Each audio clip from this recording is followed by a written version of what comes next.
না করি আমরা যে জায়গা বোধহয় ধরবে না, ঠেসাঠেসি গাদাগাদি হয়ে যাবে। আল্লাহ নবী বলছেন সিরিয়ার বাইতুল মুকাদ্দাসের সামনে থেকে হাসরের মাঠ শুরু হবে। কোথা থেকে? সিরিয়ার জমিনে একটি আল্লাহর পুরান ইবাদতের ঘর আছে, যেটা বর্তমান জায়গাটির নাম হলো প্যালেস্টাইন। কি নাম বললাম? সিরিয়ার দেশের জায়গাটির নাম হলো প্যালেস্টাইন। এই প্যালেস্টাইনে একটি ইবাদতের ঘর আছে, যে ঘরটার ভিত গেড়েছিল পয়গম্বর দাউদ নবী। কোন নবী? দাউদ নবী, যার কণ্ঠের লাহান আল্লাহ এত সুমধুর করে দিয়েছিলেন। জব্বুর তেলাওয়াত করতেন যখন গাছেরা সব নাচতো, এত কণ্ঠের মধুর লাহান, পাখিগুলো সব আনন্দে ডালের উপরে নাচানাচি করত। দুনিয়ার পশুরা পর্যন্ত খাওয়া দাওয়া ভুলে যেয়ে তার কণ্ঠের জব্বুর তেলাওয়াত শুনতো। এমনকি লোহিত সাগর, নীল দরিয়া, এ দরিয়ার মাছেরাও পর্যন্ত পানির উপরে ঠেলে উঠে কলা গাছের মতো ভেসে ভেসে থাকতো দাউদ নবীর কণ্ঠের আওয়াজ জব্বুর কিতাব তেলাওয়াতের জন্য। জোরে বলুন একটু সুবহানাল্লাহ। এই পয়গম্বর একটি আল্লাহর ইবাদতের ঘর প্রথম পৃথিবীতে বানিয়েছিলেন কাবা ঘরের পরে। কোন ঘরের পরে? প্রথম ঘর যেটি পৃথিবীতে ইবাদতের জন্য বানানো হলো। মানুষ যখন দুনিয়ায় আসেনি, জিন যখন দুনিয়া আসেনি, আগে এসেছে জিন, তারপরে এসেছে মানুষ। যাই হোক, ওদিকে আমি লম্বা আলোচনা করব না, শুধু একটু তথ্য দিলাম। মানুষ পৃথিবীতে আগে আসেনি, আগে এসেছে জিন। হাজার হাজার বছর থাকার পরে তারা ইবাদত বন্দেগী না করার কারণে আল্লাহ কাদামাটি দিয়ে মানুষ বানালেন। এই মানুষ এখনো চলছে, জিনও এখনো আছে। এক একটা জিন 2 থেকে 2,500 বছর বাঁচে। কত বছর? এক একটা জিনের হায়াত বয়স 2 থেকে 2,500 বছর। যেমন মানুষেরও বয়স আল্লাহ পূর্বে দিয়েছিল একটু বেশি। নূহ আলাইহিস সালামের আল্লাহ একটু হায়াত কম দিয়েছিল, 1450 বছর। আচ্ছা, ওইরাম যদি আমাদের আল্লাহ দিত, মাটিতে আর পা দিতাম? কথা বলে। 1450 বছরে যদি বয়স পেতাম। পয়গম্বর মুসা নবীর জামানার মানুষ 400 থেকে 450 বছর পর্যন্ত বাঁচার সুযোগ পেয়েছে। এত হায়াত পাওয়া সত্ত্বেও তারা আল্লাহরে ভোলেনি। আর আমাদের আল্লাহ একটু বয়স বেশি করে দিয়েছে, তা আল্লাহর নাম 24 ঘন্টায় করি না। আমাদের বয়স হলো 60-65। কৈশোরকালে, বাল্যকালে গেল চলে 15 বছর, যৌবনকালে গেল 25-30 বছর, বার্ধক্যকালে বুড়োকালে গেল 10-15 বছর। এই 3 কালে চলে গেল জীবন শেষ 65 বছর। তাই আমরা আল্লাহর নামও একটা 24 ঘন্টা একবার স্মরণ করি না, মনে করি বহুদিন বাঁচবো। এখন তো বয়স 35। আব্দুল করিম দাদা বেঁচে আছে 67। দাদার মতো বুড়ো হব, লাঠি ধরে চলবো, তখন খুটখুট করে আজান শুনে মসজিদে যাব। আছে না নেই এরা মানুষ? দাদার মতো চাচার মতো বয়স যখন পাবো, তখন মসজিদে যাব। এখন একটু খেলে নেই। কি করি? খেলে নেই, একটু তাস খেলিয়ে, জুয়া খেলে, অবৈধ মেয়েদের নিয়ে গার্ডেনে বাগানে হাওয়া খেয়ে, মদ খেয়ে, সুদ খেয়ে, জেনাদা বিচার করে, মানুষ মার্ডার করে, মানুষের অর্থ আত্মসাৎ করে, গরিব এতিমের হক ফাঁকি দিয়ে খেয়ে এখন একটু খেলে নেই। আল্লাহ বলছে কাল সকাল পর্যন্ত বাঁচবি, এ তথ্য তোর কে দিল? যখন আজরাইল সামনে হাজির দেবে, কোন টাকার ঘুষ চলবে না, সোনা দানার ঘুষ চলবে না। 2-5 বিঘে জায়গা জমি লিখে দিলেও কি আজরাইল ফিরে যাবে যে 5 বিঘে জমি দিচ্ছি মেন রোডের ধারে, আমারে রেখে যা? বড় ছেলের, ছোট ছেলেটার খাতনা মুসলমানি আছে সামনে শুক্রবারের দিন, আত্মীয় স্বজন লোক কুটুম নেমন্তন্ন করা হয়েছে, আসবে, তাদের সঙ্গে দেখা সাক্ষাৎ করব। খাতনাটা হইয়ে যাক, তারপরে এসে আমার প্রাণ নাশ করিস। এরম বলে যদি আজরাইলের 5 বিঘে জমি লিখে দেয়, তাও কি ও ঘুষ নিয়ে চলে যাবে? মানুষ নেবে ঘুষ, ঠিক না ভুল? মানুষ ঘুষ নেবে, কিন্তু আজরাইল ঘুষ নেবে না। যার সামনে সে হাজিরি দেবে, তার চরং চরং বেঁধে যাবে না, যাবে না। হাজার চেষ্টা করলো রেহাই হবে না। জনম জনম বিবি বাচ্চা আপন জন আত্মীয় স্বজনকে ফেলে অন্ধকার কবর, যে কবরের দরজা নাই, যে কবরের জানালা নাই। আল্লাহ নবী বলছেন আল কবরুন জুলমাতুন ওয়াদিকুহু আল কবরুন বাইতুদ্দুদ আল কবরুন আউয়ালুন মিন মানাজিলিল আখিরাহ। কবর হলো পোকামাকড়ের ঘর, কবর হলো অন্ধকার বধির কারাগার, কবর হলো পরকালের প্রথম নম্বর মঞ্জিল।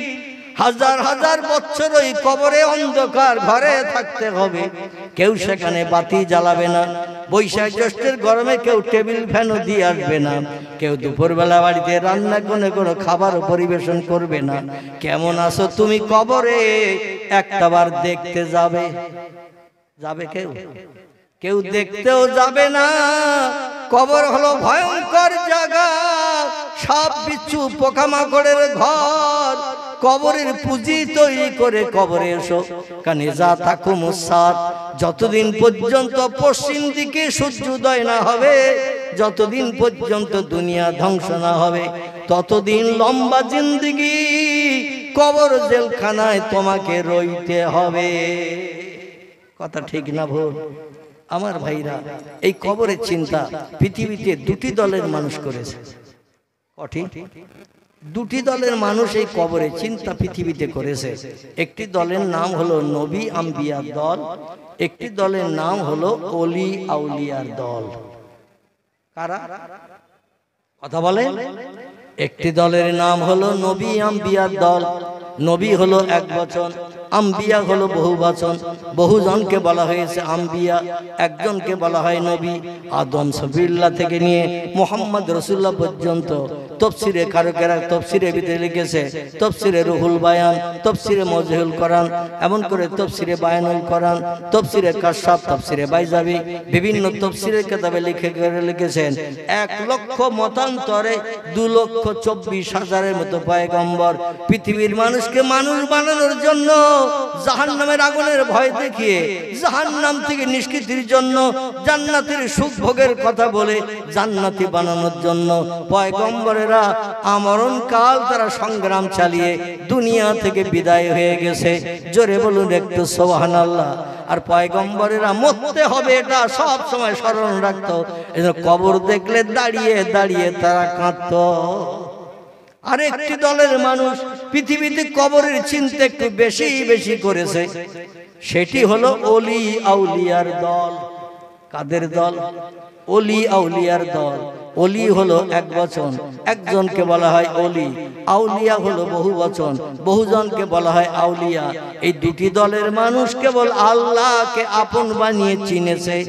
আর যত দলের মানুষ পৃথিবীতে আমরা বাস করি, আলেম হাফেজ কারি, এমন করে মোল্লা মুফতি মেম্বার প্রধান এমএলএ চাষি বাসি তাঁতি কামার কুমোর সূত্র ধোপা নাপিত ডাক্তার কবিরাজ মাস্টার হাকিম বৈদ্য জজ উকিল ব্যারিস্টার, যত দলের মানুষ পৃথিবীতে আমরা বাস করি, আমরা কবরের চিন্তা কেউ করি না, পরকালের ভয় কেউ করি না। কেবল দুটি দলের মানুষ করেছে পরকালের ভয়। চিল্লায়ে বলুন একটু সুবহানাল্লাহ।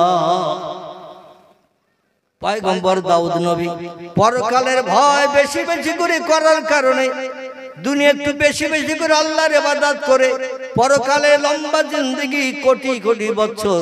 কোরআনে বলা হয়েছে অহুম ফিহা খালিদুন, জান্নাতের কোনো সীমা সংখ্যা নাই।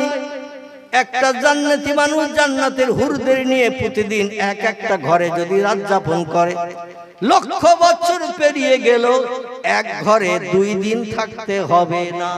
জোরে বলুন একটু সুবহানাল্লাহ। সব থেকে কম দরজার জান্নাতি যে ছোট্ট জাররা পরিমাণ যার সৎকার, তামাম পৃথিবীর এরিয়ার মতো 10টা পৃথিবীর জায়গা একসঙ্গে করলে যতটা হয়, আল্লাহ নবী বলছেন কম দরজার জান্নাতির জন্য অতটা জায়গা দেয়া হবে। তাহলে জায়গার কোনো অসংকুলন হবে নাকি? আর ওই রকম জায়গার ওই রকম বিল্ডিং, ইয়াকুত জমরুদ মারজান হীরা পান্না চুন্নি খচিত দামি দামি বিল্ডিং ঘর আল্লাহ বানিয়ে দেবেন। কান্না হুন্না ইয়াকুত ওয়াল মারজান ফিহিন্না খায়রাতুন হিসান হুরুম মাকসুরাতুন ফিল খিয়াম। জোরে বলুন একটু আল্লাহু আকবার। এত রূপবতী সুন্দরী যুবতী অস্পরা জান্নাতি হুর আমি ও বান্দারা তোমাদের জন্য জান্নাতের ভিতরে বানিয়ে রেখেছে।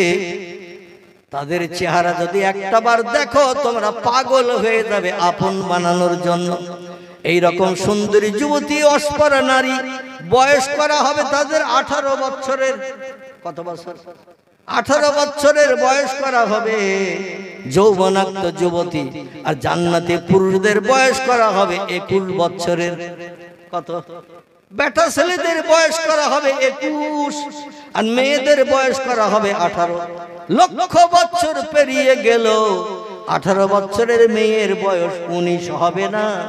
21 বছরের বেটা ছেলে যুবকের বয়স 20 বছর হবে না, কমও হবে না, বেশিও হবে না, একই বয়সের থাকবে, মেলামেশা করবে, আনন্দ ফুর্তি করবে, গার্ডেনে পিকনিক স্পটে গার্ডেনে ঘুরে ঘুরে বেড়াবে।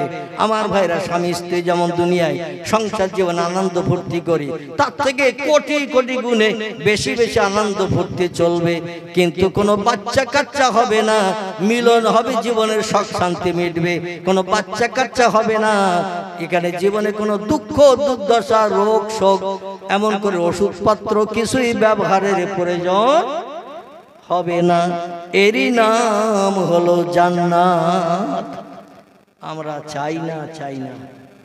যদি আমরা চাই তাহলে দুটো দলের যে কোনো একটা দলে ঢোকার দরকার আছে না নাই? যে কোনো একটা দলে ঢুকতে হবে। আর যত দল আছে আলেম হাফেজ কারি মুফতি, এরাও কিন্তু পরকালের ভয় করে না। পরকালের ভয় করেছে দুটি দলের মানুষ, একটির নাম নবী আম্বিয়া, একটির নাম ওলিয়া উলিয়া। খুব ভালো করে স্মরণ রাখবেন। আমি মাথায় টুপি, মুখে দাড়ি, লম্বা জামা দিয়ে অজনসাদ করছি, কোরআন হাদিসের কথা বলছি, কিন্তু আমার ভিতরেও সেই কবরের ভয় নাই, যে ভয়টা নবীরা করেছে, যে ভয়টা ওলিরা করেছে। আর এই ভয় যাদের হৃদয়ে আসবে, খোদার কসম তারা সুদের টাকায় স্পর্শ করবে না, ঘুষ তারা জীবনে নেবে না, মিথ্যা কথা জীবনে বলবে না, কারো মালে না বলে কোনোদিন হাত দেবে না, তারা কোনোদিন চুরি করবে না, কোনোদিন ডাকাতি করবে না, ছিনতাই করবে না, গুন্ডামি করবে না, গরিব এতিমের হক জীবনে কোনোদিন ফাঁকি দিয়ে খাবে না, বাপ মার এতিম সন্তানের অর্থ আত্মসাৎ করবে না। কবরের ভয় যাদের ভিতরে থাকবে, কোরআনের খেলাফ কোনো কাজ তারা কোনোদিন করবে না। পয়গম্বর দাউদ নবী তিনি ভিত তৈরি করলেন, একটা মসজিদের ভিত। 1,25,000 মানুষ একসঙ্গে জামাতে নামাজ পড়তে পারে। জোরে বলা যাবে না সুবহানাল্লাহ? আপনাদের গ্রামের মসজিদ তো ওর থেকে বড় নাকি? 1,25,000 মানুষ একসঙ্গে জামাতে নামাজ পড়তে পারবে, এইরকম একটা মসজিদের ভিত গেড়েছেন পয়গম্বর দাউদ। তাহলে আপনাদের গ্রামের মসজিদ ওর থেকে বড় তো নাকি? 2-2.5 লক্ষ লোক ধরে তো নাকি? আমার ভাইরা, 500 মানুষ গেলে তাই মসজিদে জায়গা ধরে না, ঠিক কি না? এই মসজিদে ভিত গাড়ার পরে আল্লাহ ডাক দিলেন আজরাইলকে, আজরাইল যাও, চলে যাও, আমার পয়গম্বরে দিয়ে বাকি কাজ আমি আর করব না। পয়গম্বর যে কাজটা করেছে, ওই যে ভিত স্ট্রাকচার তৈরি করে দিয়েছে, এতেই আমি আল্লাহ খুশি। পরকালের কোটি কোটি বছরের জান্নাত আমার পয়গম্বর দাউদের জন্য আমি আল্লাহ হালাল বানিয়ে দিয়েছি। নারে তাকবীর। ভিত তৈরি হয়ে গেল, পয়গম্বর দাউদের প্রাণনাশ হয়ে গেল। ওনার ছেলে ছিল 12, মতান্তরে 15। তফসিরের কিতাবে তত্ত্ববিদরা তত্ত্ব দিয়েছেন, কেউ বলেছেন 12, কেউ বলেছেন 15, দ্বিমত আছে। তবে আমি বেশি না ধরে কমটাই ধরি। কম কত? কম 12। দাউদ বলছে, আল্লাহ বৃদ্ধ হয়ে গেছি, আর ভালো চলাফেরা করতে পারি না। মসজিদের ভিত তৈরি করলাম, কিন্তু পরিপূর্ণ আমার হাত বরাবর মসজিদ কমপ্লিট হলে হবে বলে আমার ধারণা হচ্ছে না, কারণ শরীর জয়ী হয়ে আসছে, আমার দেহ শক্তি ক্ষমতায় হেরাস হয়ে আসছে। আল্লাহ ডেকে বললেন আসমানি এলহাম দিয়ে, পয়গম্বর আর দুনিয়াদারি তোমাকে করতে দেব না। জোরে বলুন একটু সুবহানাল্লাহ।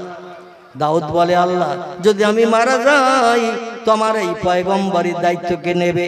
আবার পৃথিবীতে আমার মিশরের দেশে বাদশা বানিয়েছেন, প্রজাদের বাদশা বানিয়েছেন, আমাকে রাষ্ট্রনেতা বানিয়েছেন জনকল্যাণমূলক কাজ করার জন্য। স্থলাভিষিক্ত কে হবে আমার পরে? আমি তো মারা গেলে রাজসিংহাসন খালি হয়ে যাবে। আল্লাহ ডেকে বললেন, পয়গম্বর তোমার 12 মতান্তরে 15টা ছেলে যখন আছে, ও পয়গম্বর অত চিন্তা কেন তোমার? দাউদ নবী বলে, আল্লাহ একটা থাকলে চিন্তা হতো না, 12টা বা মতান্তরে 15টা হলে তো সমস্যা। ঠিক না ভুল? 12 থেকে 15টা বাচ্চা হলে সমস্যা, এই কথাটা বলেছেন ঠিক না ভুল?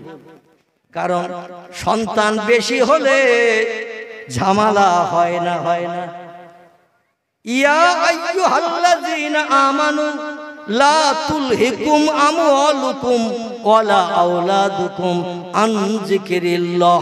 জোরে বলুন একটু আল্লাহু আকবার। সম্ভবত কোরআন শরীফের 28 পারা, অন্যথায় 29 পারা। আল্লাহ পাক তত্ত্ব দিয়ে বলছেন, ও দুনিয়ার ইমানদার মুমিন মুমিনা নরনারী, ইয়া আইয়ুহাল্লাযীনা আমানু, আমাকে না দেখে যারা স্রষ্টা বলে বিশ্বাস করেছো, আমার শক্তি ক্ষমতা সব শক্তির ঊর্ধ্বে, না দেখে পরীক্ষা নিরীক্ষা না করেও তোমরা যারা বিশ্বাস করেছো, আমি তাদের ডেকে বলছি, শোনো, লা তুলহিকুম আমওয়ালুকুম ওয়ালা আওলাদুকুম, তোমাদের ধন সম্পদ এবং সন্তানাদি আন যিকরিল্লাহ, আমার স্মরণ থেকে যেন দূরে সরিয়ে না রাখে। কারণ বাচ্চা কাচ্চা সন্তানাদি অর্থ সম্পদ আল্লাহ যাদের একটু বেশি দেয় তারা স্বস্তিতে থাকে না অস্বস্তিতে থাকে? কথা বলে, অস্বস্তিতে থাকে, হাজারো ঝামেলা এসে তাদের ঘাড়ে চেপে যায়।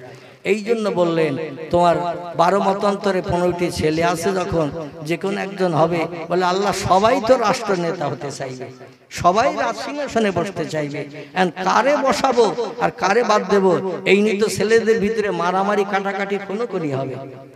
আল্লাহ বললেন, পয়গম্বর দাউদ স্পেশাল জ্ঞান তোমার আমি দিয়েছি, আর পয়গম্বর যাদের করি তাদের সাধারণ মানুষের থেকে স্পেশাল জ্ঞান আমি আল্লাহ পয়গম্বরদের দান করি। কারণ পয়গম্বরদের স্পেশাল জ্ঞান না দিলে সাধারণ মানুষ বশ করতে পারবে না, এই জন্য একটি স্পেশাল জ্ঞান দিয়ে থাকি। জোরে বলুন সুবহানাল্লাহ। এখন দাউদ নবী বলছেন, 12 মতান্তরে 15টা ছেলে, সবাই তো রাজসিংহাসনে বসতে চাইবে।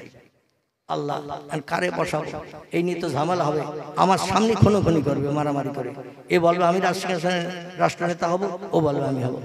আল্লাহ ডেকে বললেন, পয়গম্বর তোমার ছেলেদের একদিন আহ্বান করে এক জায়গায় ডাকো। এ দাউদ, এক জায়গায় ছেলেদের ডাকো, ডেকে তুমি 2টি প্রশ্ন করো। এই 2টি প্রশ্নের সঠিক উত্তর যে ছেলেটি দিতে পারবে সেই হবে শিক্ষিত, সেই হবে জ্ঞানী, তারই পক্ষে দেশের জনগণকে নিয়ে রাষ্ট্র চালানো সম্ভব হবে। মূর্খ ব্যক্তি পারবে না, অজ্ঞ ব্যক্তি পারবে না, তারা দেশ চালাতে পারবে না। শিক্ষিত মানুষের প্রয়োজন, জ্ঞানী মানুষের প্রয়োজন, ব্রেন বুদ্ধির প্রয়োজন রয়েছে। এই জন্য ছেলেদের ডেকে 2টি প্রশ্ন করো। দাউদ বললেন, না ইয়া রব্বি, আপনার তত্ত্বটা আমার খুব পছন্দ হয়েছে। ও আল্লাহ, তবে কি প্রশ্ন করব? প্রশ্ন তো আমার জানা নাই। আল্লাহ পাক জিবরিল আমিন দিয়ে দাউদ নবীকে প্রশ্ন জানিয়ে দিলেন। ছেলেরা যখন এক জায়গায় হয়ে যাবে, বলে রাজসিংহাসনে আমার পরে স্থলাভিষিক্ত তোমাদের ভিতরে সেই ব্যক্তি হবে যে 2টি প্রশ্নের উত্তর দিতে পারবে। সব ছেলেরা তো তৈরি, কি প্রশ্ন আব্বা বলেন, উত্তর আমরা দিয়ে দিয়ে অবশ্যই রাজসিংহাসনে মালিক হয়ে যাব। দাউদ পয়গম্বর বলল, ছেলেরা এই পৃথিবীতে সব থেকে দূরের দেশ কোনটি? যে ছেলেটি সঠিক উত্তর দিতে পারবে সেই হবে রাজসিংহাসনের মালিক। ছেলেরা বলে, এমন সহজ প্রশ্ন? তাই আমরা দুশ্চিন্তায় পড়েছিলাম, এই উত্তর তো আমরা যখন তখন দিতে পারি। বলে, দাও।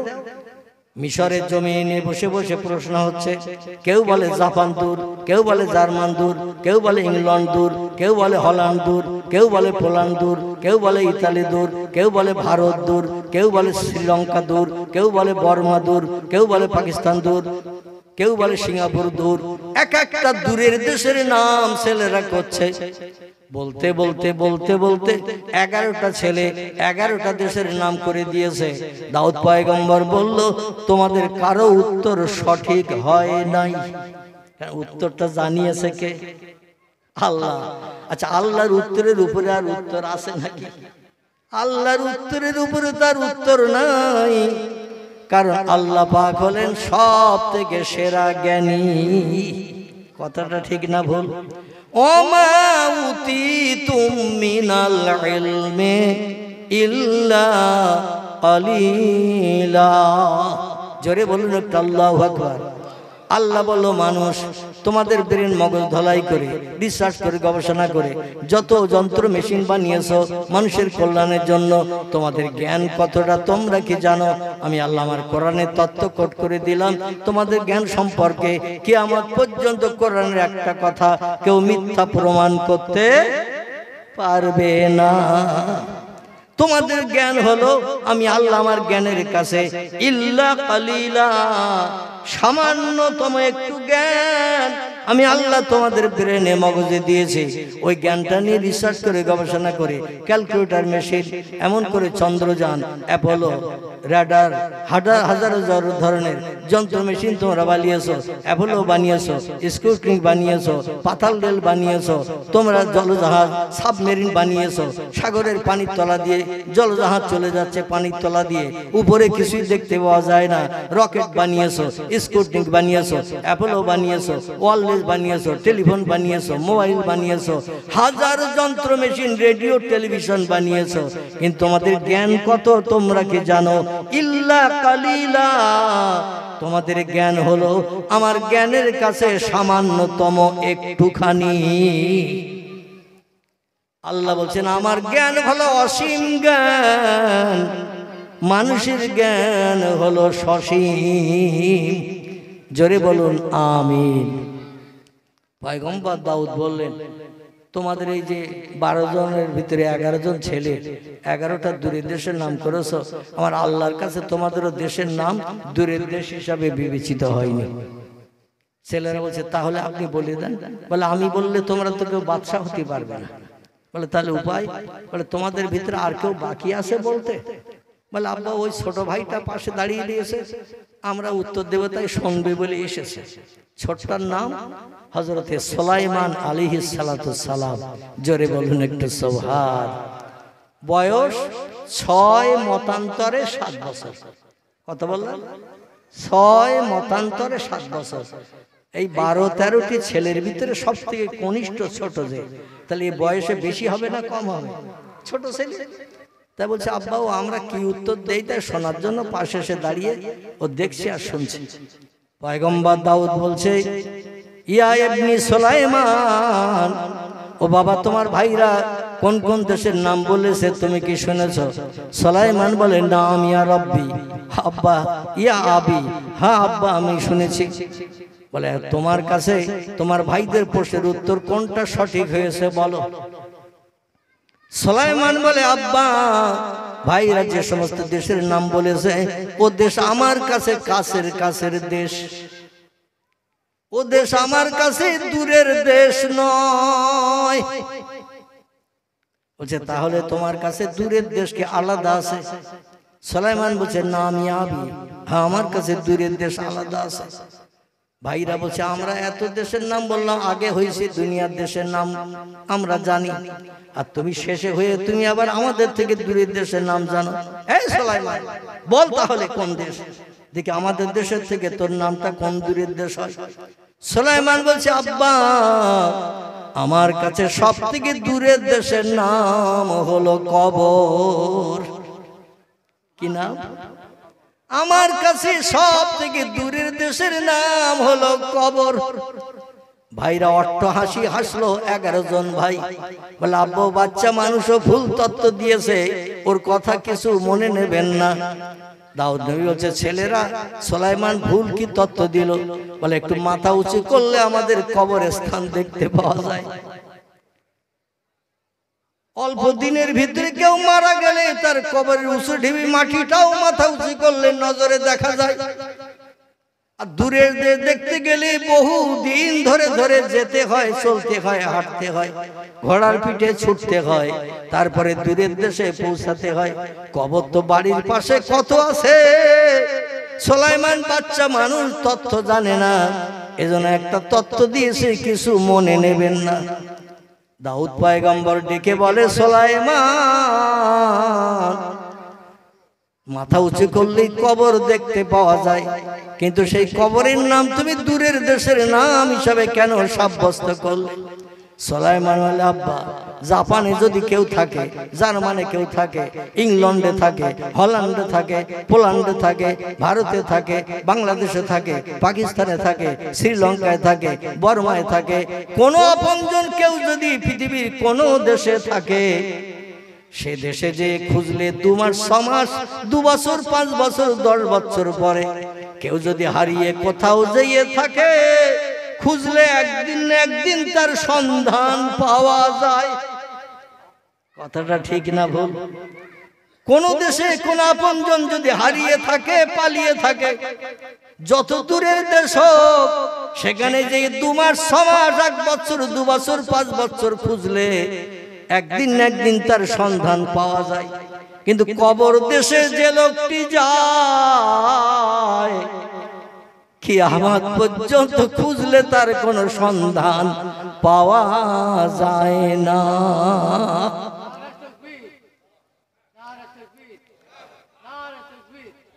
সুলাইমান বললেন, সাদ্দাকতা ইয়া, দাউদ নবী বলছেন, সাদ্দাকতা ইয়া ইবনি,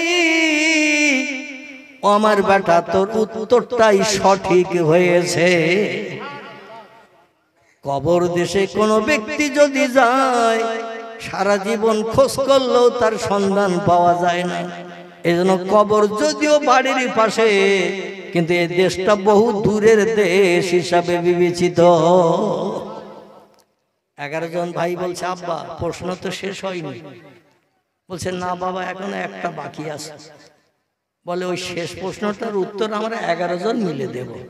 আর ছোট ভাই রাজসিংহাসনে বসবে, আরো নেতৃত্ব করবে, আঙুল ঘুরবে, আর আমাদের শুনতে হবে বড় ভাই হয়ে। ওটা কোনোদিন আমাদের পক্ষে মেনে নেওয়া সম্ভব হবে না। আমরা 11 জন এক দল, আর সুলাইমান একা এক দল। ওর পর্যন্ত প্রশ্ন যেতে দেব না, তার আগে আমরা 11 জন বলে দেব, যাতে রাজসিংহাসন ভাগাভাগি করে নিতে হয় তাতেও রাজি। কিন্তু সুলাইমান বসে আঙুল ঘুরবে ছোট ভাই হয়ে, আর আমরা বড় ভাই ওর আঙুল ঘোরানোর নেতৃত্ব মানবো, এটা কোনোদিন সম্ভবপর নয়। ও আব্বা, আপনি দ্বিতীয় প্রশ্নটা বলেন। আমরা 11 জন ভাই মগজ ধলাই করে উত্তর দিয়ে দেব ইনশাল্লাহ। সুলাইমান পর্যন্ত উত্তর যেতে দেব না, বরং রাজসিংহাসনের মালিক আমরাই হব। জোরে বলুন একটু নাউজুবিল্লাহ। আল্লাহ যদি কাউরে বাদশা বানায়, কারো বাবার ক্ষমতা আছে ঘুরিয়ে সেই রাজসিংহাসনে বসার? আমার ভাইরা, দাউদ নবী বলছেন, ছেলেরা 2 নম্বরের প্রশ্ন হলো, পৃথিবীতে কোন জিনিসের মূল্য নাই, বিনা পয়সায় পাওয়া যায়?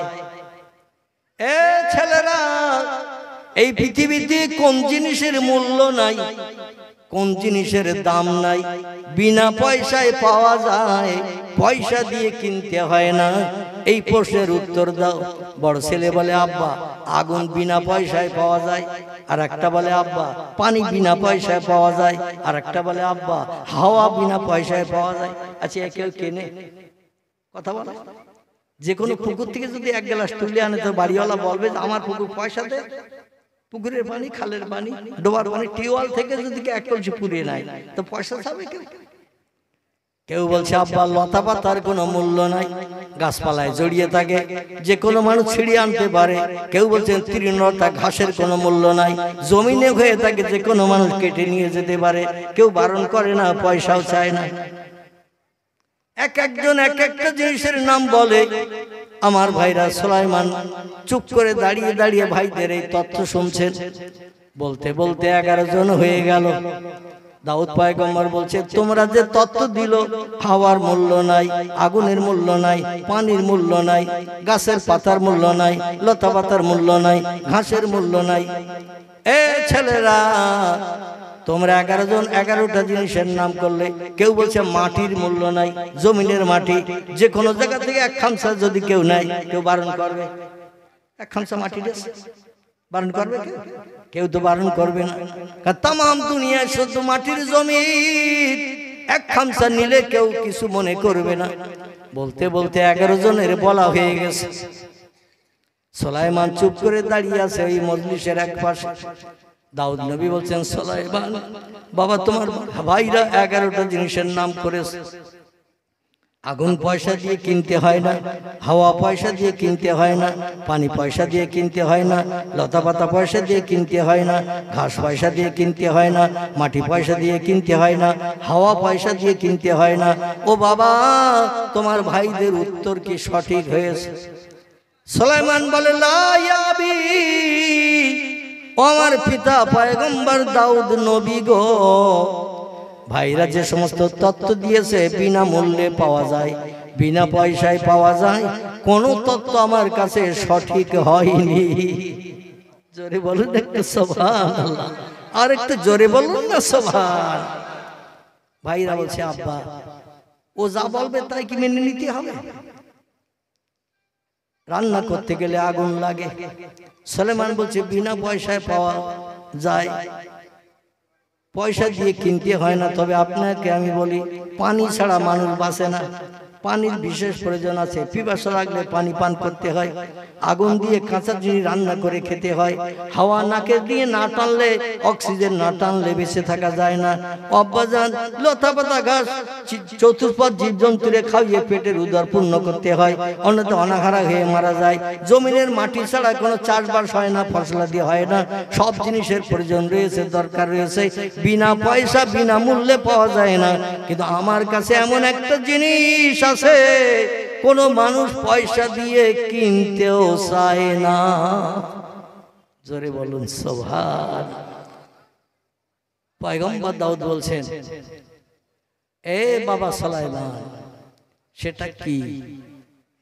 সুলাইমান বলছে, আব্বা, এই পৃথিবীতে যখন কোনো মানুষ মারা যায়, 3 তলার বাড়ির মালিক, 5 তলার বাড়ির মালিক, কোটি কোটি টাকার মালিক, 10খানা 20খানা গাড়ির মালিক, কোটি কোটি টাকা ব্যাংক ব্যালেন্স আছে, কিন্তু লোকটা যেই মারা যায়, তার আপনজন আত্মীয় স্বজন 2-4 ঘন্টা পরই তারে ঘর থেকে বাইরে নামিয়ে দেয়, তারে আর ঘরে রাখতে চায় না।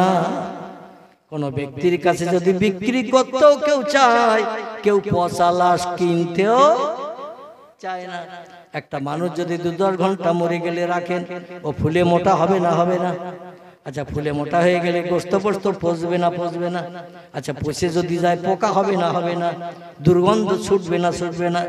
যে কোনো আশপাশের মানুষ বলবে, তাড়াতাড়ি পার করো, খেতে পাচ্ছি না, ঘুমাতে পাচ্ছি না, দুর্গন্ধে নাক আলগা করতে পাচ্ছি না, বলবে না? বলবে না? তাড়াতাড়ি পার করো। ও আব্বাজান, আমার কাছে মরা লাশের কোনো 1 পয়সা মূল্য নাই। পয়গম্বর দাউদ বলেন, সাদ্দাকতা ইয়া ইবনি,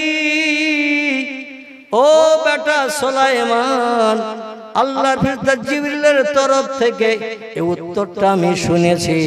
আল্লাহ যে উত্তর দিয়েছে, অবিকল সেই উত্তর তুমি বলে দিয়েছো। এই জন্য বয়স যদিও তোমার 6, মতান্তরে তোমার বয়স 7, তুমি হবে মিশরের রাজ সিংহাসনের বাদশাহ। জোরে বলুন একটু সুবহান। ভাইরা যদিও বয়সে বড়, কিন্তু ওদের ব্রেন মগজে মাল নাই। তোমার মগজে যে জ্ঞান মাল আল্লাহ দিয়েছে, ও জ্ঞান ওদের মগজে নাই।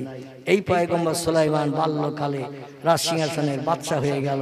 বাদশা হয়ে আল্লাহর ইবাদত বন্দেগী এত বেশি বেশি করতে শুরু করে দিয়ে দিল, তাম পৃথিবীর সৃষ্টি জীব সব সুলাইমানের আল্লাহ বশ করে দিয়েছে। জোরে বলা যাবে না একটু সুবহানাল্লাহ? কোরআনে সূরা বাকারায় আল্লাহ বলছেন, বিসমিল্লাহির রহমানির রহিম, হুয়াল্লাযী খালাকা লাকুম মা ফিল আরদি জামিআ। চিল্লায়ে বলুন আল্লাহু আকবার, আর জোরে বলুন আল্লাহু আকবার। আহারে, এই আয়াতটার একটু তরজমাটা শুনুন, এর ব্যাখ্যাটা শুনুন, কলিজা ঠান্ডা হয়ে যাবে। আল্লাহ বলছেন, ও বিশ্ববাসী মানুষ জাতি, যত সৃষ্টি পৃথিবীতে পাঠিয়েছে, সমস্ত সৃষ্টির ভিতরে লাকাদ খালাকনাল ইনসানা ফি আহসানি তাকবীম। আরেকটাবার জোরে বলুন আল্লাহু আকবার। সূরা 3 ভিতরে আল্লাহ বলছেন যত সৃষ্টি আমি পৃথিবীতে পাঠিয়েছি দুনিয়ার সৌন্দর্য সৃষ্টির জন্য, দর্শন হিসাবে সুন্দর দেখানোর জন্য পৃথিবীতে যা কিছু বানিয়েছি সব সৃষ্টির ভিতরে আমি মানুষকে করেছি শ্রেষ্ঠ।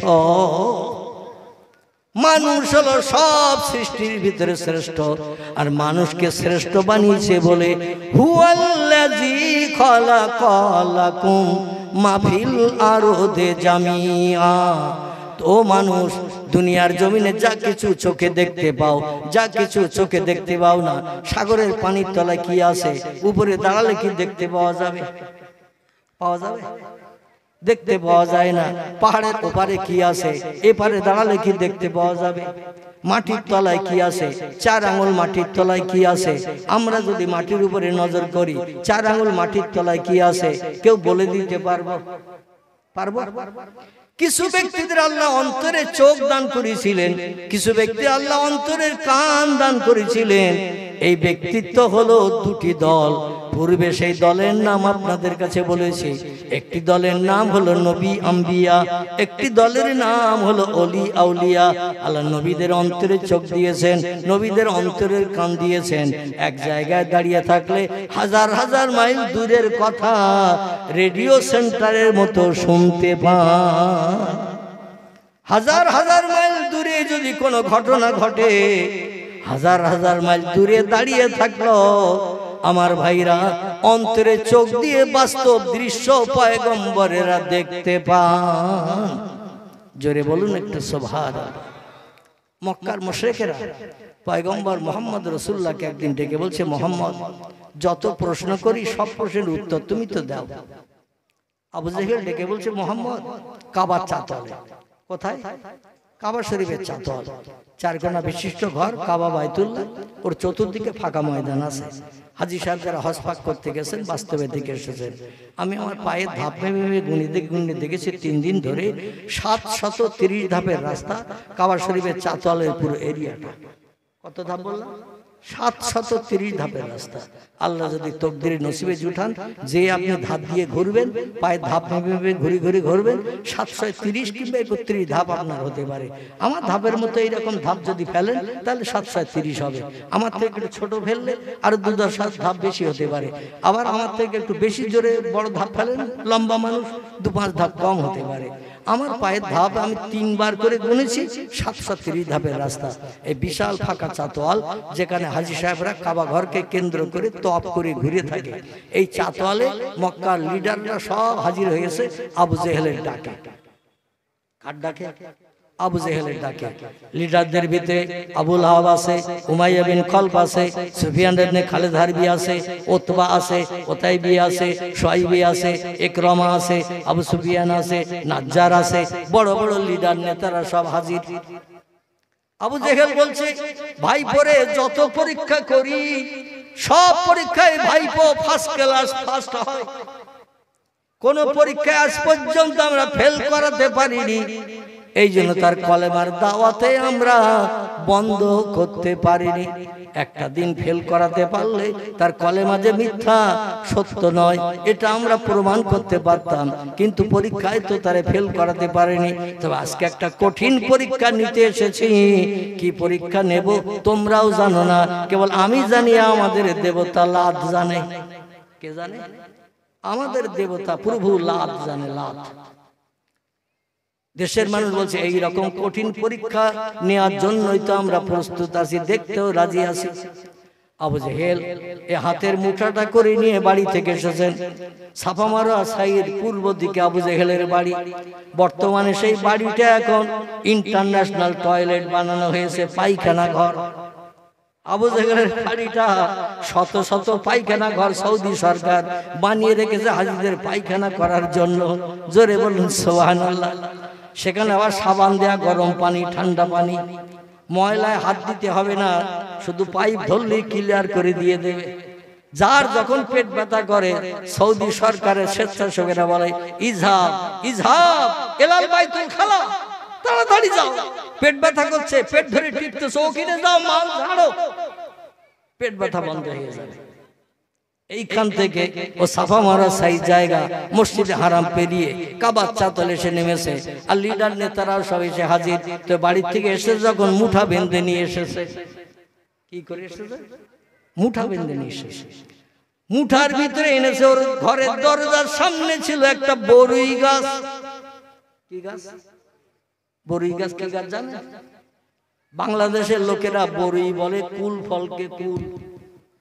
কুল ফলকে বাংলাদেশের লোকেরা বলে বরই, আমরা বলি কুল। এই আবু জেহেলের ঘরের দরজার সামনে পূর্ব দিকে একটা কুল গাছ ছিল।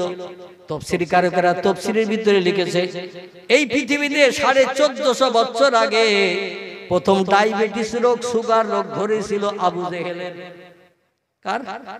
আবু জেহেলের প্রথম সুগার রোগ 1450 বছর আগে ধরেছে। পৃথিবীতে তখন কোন ব্যক্তির দেহে সুগার রোগের নাম নিশানা ছিল না। ডায়াবেটিস কারো দেহে হয়নি। প্রথম ডায়াবেটিস আল্লাহ ইসলামের চিরশত্রু দুশমন এই আবু জেহেলকে।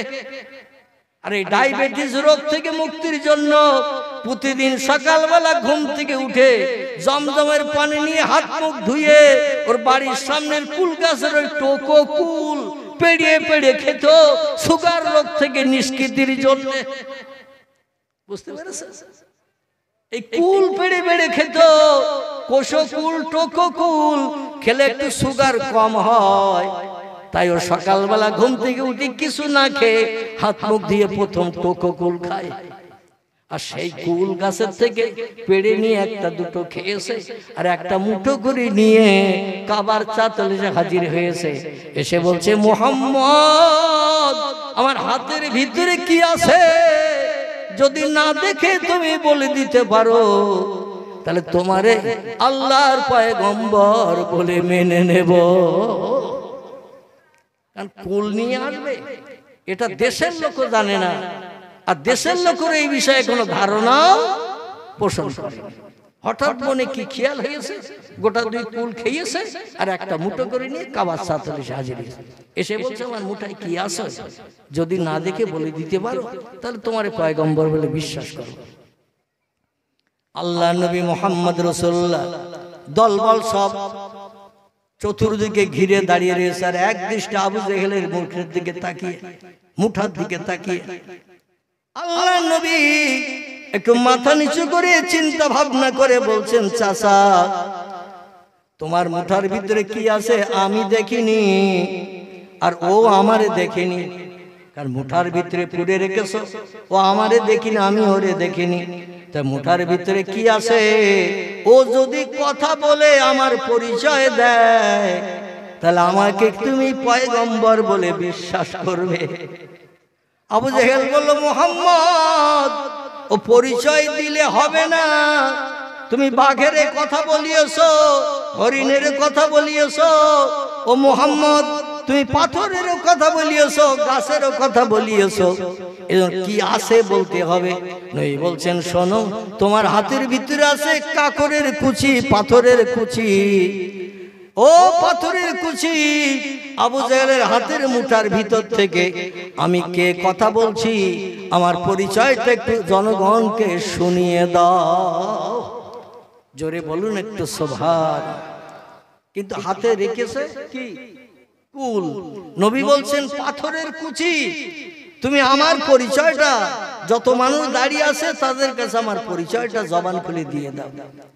আল্লাহ ডেকে বলে, আবু জেহেলের হাতের কুল, আমার নবী তোরে পাথর সম্বোধন করেছে, আর এখন তুই যদি কুল হয়ে বার হোস। আবু জেহেল একটুই তো হাত খুলে দেখাবে মুহাম্মদের কথা মিথ্যা।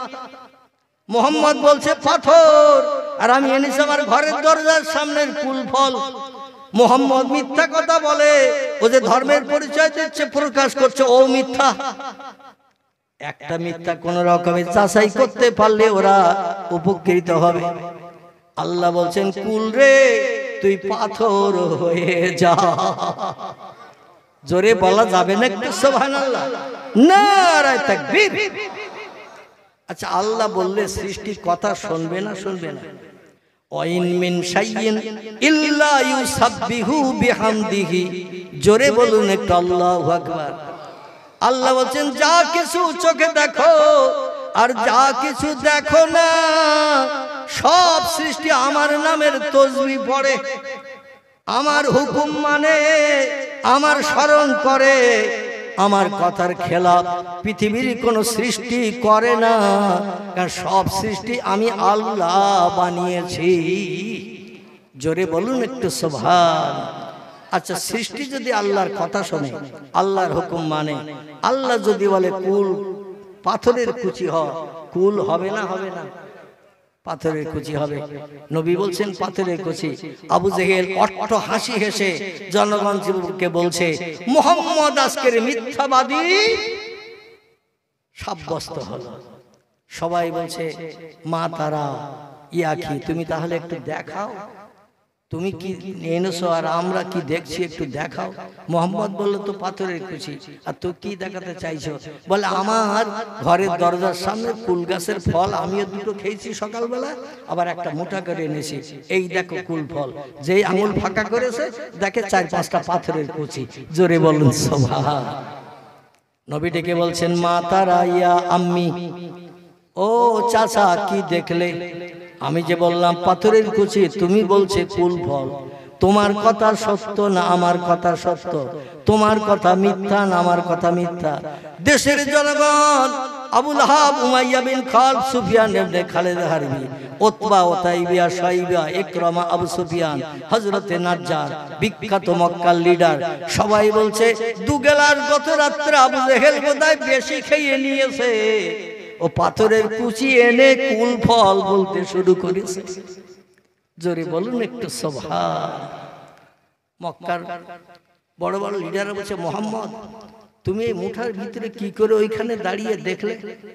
রাসূল বলছে আমার ইয়া জাদ্দি ইয়া আম্মি আখি, ও পাড়ার দাদারা, ও পাড়ার চাচারা, ও পাড়ার ভাইরা, আমি কি একটা তথ্য দেব তোমরা শুনবে?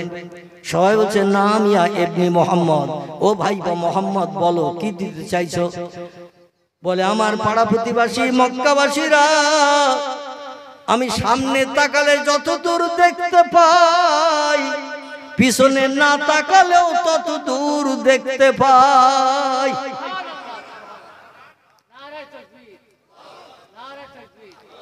ও মক্কাবাসীরা, আমি উপরের দিকে নজর করলে যত দূর দেখতে পাই, আল্লাহি লা শাক্কা ফিহে, আমি মাটির নিচের দিকে না তাকালো উপরের মতো তত তলায় দেখতে পাই। নারায়ে তাকবীর। তাহলে পয়গম্বরের চোখ আর আমাদের চোখ এক? আমাদের থেকে পয়গম্বরের চোখ ডিফারেন্স আলাদা ছিল কিনা? আল্লাহ কোরআনে বলছেন কুল ইন্নামা আনা বাশারুম মিসলুকুম, ও দুনিয়ার মানুষ তোমরা শোনো। আল্লাহ নবীকে ডেকে বলছেন কুল, আমার হাবিব আপনি দেশবাসীকে দুনিয়াবাসীকে জানিয়ে দিন ইন্নামা আনা বাশারুম মিসলুকুম, তোমরা দেখতে যেমন মানুষ আমিও বাশার তেমন মানুষ। জোরে বলুন একটু সুবহানাল্লাহ। এই আয়াতটা নিয়ে কিছু দলমত পথের মানুষ বলে আমরাও কাদামাটির, নবীও কাদামাটির। এ বলে না? বলে না? কিছু দলমত পথের মানুষ বলে নবী বলছেন আনা বাশারুম মিসলুকুম, দেখতে তোমরা যেমন মানুষ আমি মুহাম্মদও তেমন মানুষ। তোমরা যেমন মাটির তৈরি আমিও তেমন মাটির তৈরি। কিন্তু আল্লাহ ওই আয়াতের শেষে একটি তথ্য দিয়ে দিয়েছেন ইউহা এলাইয়া, আমার নবীর কাছে ফেরেশতা জিবরিল আসে, কিয়ামত পর্যন্ত চেষ্টা করলো তোমাদের কাছে কোনোদিন জিবরিল যাবে না, আসবে না। এটাই হলো আমার নবীর থেকে তোমাদের পার্থক্য, দেখতে তোমাদের মতো। কারণ আমার নবী যদি বাঘের মতো হতো, ভাল্লুকের মতো দেখতে হতো, মানুষ তো ভয়ে তার ধারে পাশে যেত না। ঠিক না ভুল? আমার নবী হিংস্র জলহস্তির মতো যদি হতো দেখতে, নাউজুবিল্লাহ, যদি হাতির মতো গন্ডারের মতো হতো, মানুষ প্রাণনাশের ভয়ে তার ধারে পাশে যেত না। এই জন্য আমি তোমাদের চেহারার আকৃতি মতো আমার নবীরে বানিয়েছে। তবে তোমরা যেন ধারণা করিও না তোমরা যা আমার নবীও তাই, এই ধারণা যেন করিও না আমি আসমান জমিনের ডিফারেন্স আমার নবীর সঙ্গে তোমাদের তুলনা করেছি। আর যদি বলেন হুজুর আল্লাহ কোরআনে তত্ত্ব দিয়েছে, বিশ্বাস না করে কি করে পারি? নবী বলছেন তোমরা যেমন মানুষ আমিও তেমন মানুষ। এই জন্য তো নবীরা আমরা কাদামাটির তৈরি, নবীও কাদামাটির তৈরি বলি। আল্লাহ বলছেন ও দুনিয়ার মানুষ শোনো, আমার নবী যে তোমাদের মতো নয়, আমি তার কিছু নমুনা পৃথিবীতে সেট করে দিয়েছি। তোমরা পেশাব করলে দুর্গন্ধ হয়, আর আমার নবী পেশাব করলে মেশক আম্বরের গন্ধ ছুটে যায়। নারায়ে তাকবীর। আমার নবী রাস্তা দিয়ে হেঁটে যায় 15 থেকে 20 দিনের মতো, যে কোনো রাস্তা দিয়ে হেঁটে গেলে মেশক আম্বরের সুগন্ধ রয়ে যায়। তোমরা কোন রাস্তা দিয়ে হেঁটে গেলে কোন ব্যক্তি গেছে তার কোন নমুনা কি পাওয়া যায়? আমার নবী পায়খানা করতেন, যখন কাজায়ে হাজাত পায়খানা যখন করতেন, তার পায়খানা এত সুগন্ধি ছিল, যেই পায়খানা করতেন জমিন মোহাব্বত করে ফাঁকা হয়ে যে পায়খানাগুলো গিলে খেয়ে নিত। সেই খোদার কসম, বিশ্ব নবীর 63 বছরের জিন্দেগি, একটা দিন নবীর পায়খানা কোনো মানুষ চোখে দেখার সুযোগ পাইনি। যেই পায়খানা করতেন সঙ্গে সঙ্গে জমিন মোহাব্বতের সঙ্গে গিলে খেয়ে নিতেন। সাহাবীরা বলতো নবীর ইন্তেকালের পরে মানুষ যদি আমাদের কাছে প্রশ্ন করে, তাবিরা তাবিইনরা মুস্তাহিদিন মুতাআখিরিন মুতাকাদ্দিমিন এরকম করে বিভিন্ন দল মতের মানুষ পরবর্তী যুগে যদি জিজ্ঞাসা করে বিশ্ব নবীর পায়খানা দেখতে কেমন ছিল, লাল না সবুজ, নীল না হলুদ, কালো না সাদা, যদি জিজ্ঞাসা করে কি উত্তর দেব? এজন্য আমাদের তো দেখার বিশেষ প্রয়োজন। না দেখে তো তত্ত্ব দেওয়া উচিত নয়। না দেখে তত্ত্ব দিলে মিথ্যা হতেও পারে, আবার সত্য হতো পারে। এই জন্য পয়গম্বর মোহাম্মদ রাসূলুল্লাহ সাহাবীদের নিয়ে যখন কোন এলাকায় নিমন্ত্রণ খেতে যেতেন, সাহাবীদের বাড়ি বা যুদ্ধক্ষেত্রে যেতেন, কোন পাহাড় পর্বত পেরিয়ে ঝোপঝাড় জঙ্গল পেরিয়ে যখন দূর দেশে কোথাও যেতেন, সাহাবীরা সঙ্গে থাকতো। নবীর প্রয়োজনে এই পথিমধ্যে যখন কাজায়ে হাজাত পায়খানার প্রয়োজন হতো, রাসূল বলতেন কুমিয়া আখি, ও আমার সাহাবায়ে কেরামরা একটু দাঁড়িয়ে যাও, আমার বিশেষ পেট ব্যথা করছে, কাজায়ে হাজাত পায়খানার প্রয়োজন হয়েছে। সাহাবীদের ফাঁকা জায়গায় দাঁড় করিয়ে রেখে আল্লাহর নবী পাহাড়ি এলাকায় চলে যেতেন, ঝোপঝাড় জঙ্গলের আড়ালে চলে যেতেন। ফাঁকা জায়গায় পয়গম্বর জীবনে কোনোদিন পেশাব পায়খানা করেননি। আর আমরা রাস্তার ধারে যে কোনো জায়গায় সেন্ট টেনেই শ্যালো মেশিনে স্টার্ট। ঠিক বললাম না ভুল বললাম? যে কোনো জায়গায় প্যান্টের চেন টেনে ঘোড়ার মতো দাঁড়িয়ে দাঁড়িয়ে শ্যালো মেশিনে স্টার্ট। বসারও সুযোগ আমাদের নসিবে জোটে না। পয়গম্বর গুপ্তাঙ্গ আলগা করে জীবনে কোনদিন কাউকে দেখার নেই। হযরত মায়েশাতুল হুমায়রার মতো মানুষ, যিনি দীর্ঘ 9 বছর কাল পয়গম্বর মোহাম্মদ রাসূলুল্লাহ সংসার যাপন করেছেন। জোরে বলুন একটু সুবহানাল্লাহ। ক বছর বললাম? 9 বছর কাল মায়েশাতুল হুমায়রা বিবাহ বন্ধনে আবদ্ধ হয়ে পয়গম্বরের বিবি হিসাবে আবু বকর সিদ্দিকের কন্যা বিশ্ব নবীকে নিয়ে রাত যাপন করেছেন, সংসার যাপন করেছেন, মেলামেশা করেছেন, সংসার জীবনে রান্না বান্না করেছেন, স্বামী সেবা করেছেন, রাতের গভীরে স্বামীকে তোয়াজ খাতির করেছেন। মায়েশার কল বুখারী শরীফের হাদিসেও পর্যন্ত এসেছে, আল্লাহে লা শাক্কা ফিহি, আমি হযরতে আয়েশা সেই খোদার কসম খেয়ে বলছি, পয়গম্বর আমার স্বামী হওয়া সত্ত্বেও 9 বছরের জিন্দেগিতে পয়গম্বরের গুপ্তাঙ্গ আমি একদিনও চোখে দেখার সুযোগ পাইনি। জোরে বলুন একটু সুবহানাল্লাহ। সেই পয়গম্বর মোহাম্মদ রাসূলুল্লাহ যখন পাহাড়ি এলাকায় ঝোপঝাড় জঙ্গলের আড়ালে পায়খানা করতে যেতেন, সাহাবীরা মরু ময়দানে ফাঁকা জায়গায় চুপটি করে দাঁড়িয়ে থাকতেন। পয়গম্বর কাজায়ে হাজাত শেষ করে যখনই চলে আসবেন, পয়গম্বরকে নিয়ে আমরা গন্তব্যস্থানে আবার রওনা দেব, চলে যাব। এইবার কিছু সাহাবীদের ভিতরে একটু চিন্তা ভাবনা হলো যে আমরা পয়গম্বরকে জানিয়ে যাব না, পয়গম্বরকে না জানিয়ে আমরা অন্য দিক থেকে ঘুরে পয়গম্বর যেখানে কাজায়ে হাজাতের কাজ করতে সারতে গেছেন, পায়খানা সারতে গেছেন, আমরা ওই জায়গাটা তো দেখেছি। ওই জায়গায় পয়গম্বর আড়ালে চলে গেছেন, মানুষের চোখের আড়ালে। ওই জায়গায় যে আমরা অন্য দিক থেকে যেয়ে ঘুরে যেয়ে দেখবো পয়গম্বরের পায়খানার রংটা লাল না সাদা, কালো না হলুদ, নীল না সবুজ। সাহাবায়ে কেরাম সেইখানে অন্য সাইড দিয়ে ঘুরে চলে গেছেন, পয়গম্বর যাতে বুঝতে না পারে, কারণ বুঝতে পারলে জানতে পারলে লজ্জা পাবেন, লজ্জাতীত হবেন। এই জন্য সাহাবীরা একটু ঘুর পথে চলে গেছেন, যে সেখানে যে দর্শন করে এসে বলছেন আল্লাহে লা শাক্কা ফিহে, সেই খোদার কসম যে দেখি ময়দান খালি, কিছুই